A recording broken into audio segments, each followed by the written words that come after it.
சுயநல அரசியல் லாபங்களுக்காக பாஜகவுடன் கூடி குழைந்து கூட்டணி போக திமுகவோ அதிமுகவோ இல்லை.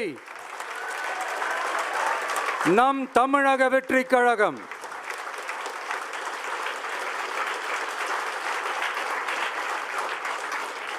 கொள்கை எதிரிகள் மற்றும் பிளவுவாத சக்திகளுடன் என்றைக்கும் நேரடியாகவோ மறைமுகமாகவோ கூட்டணி இல்லை என்பதில் தமிழக வெற்றி கழகம் மிக உறுதியாக இருக்கிறது.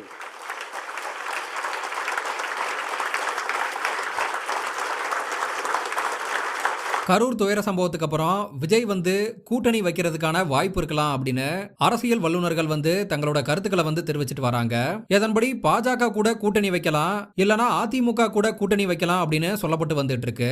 குறிப்பா அதிமுக கூட கூட்டணி வைப்பதற்கான வாய்ப்புகள் இருப்பதா தற்போது சொல்லப்பட்டு வந்துட்டு இருக்கு.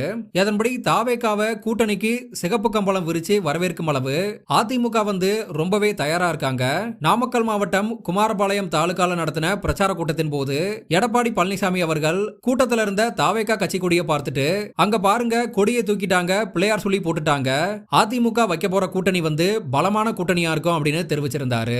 ஆனா அதிமுக பாஜக கூட கூட்டணி வச்சிட்டு இருக்க நிலைமையில பாஜகவை தன்னோட கொள்கை எதிரி மற்றும் பிளவுவாத சக்தியா பார்க்கக்கூடிய விஜய் எப்படி அதிமுக கூட கூட்டணி வைப்பாரு, அப்படி கூட்டணி வச்சுட்டா பாஜக கூட கூட்டணி வச்ச மாதிரி தானே அப்படின்னு கருத்துக்களானது பேசப்பட்டு வந்துட்டு இருக்கு.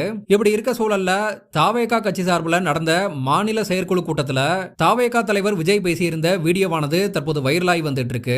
அதாவது பாஜக மற்றும் திமுக கூட நேரடியாகவோ அல்லது மறைமுகமாகவோ கூட்டணி அப்படின்ற பேச்சுக்கே இடமில்ல அப்படின்னு உறுதிபட தெரிவிச்சிருந்தாரு. அதாவது மறைமுக கூட்டணி அப்படின்றது தற்போது அதிமுக கூட விஜய் கூட்டணி சேர்ந்தார்னா பாஜக கூட மறைமுக கூட்டணி அப்படின்ற ஒரு அர்த்தமாயிரும். இதனால நேரடியாகவோ மறைமுகமாகவோ பாஜக கூட கூட்டணி இல்ல அப்படின்னு சொன்ன விஜய் அதிமுக கூட கூட்டணி வைப்பதற்கான வாய்ப்புகள் இல்ல அப்படின்னு அந்த பழைய வீடியோவானது தற்போது சமூக வலைதளங்கள்ல வைரலாகி வந்துட்டு இருக்கு.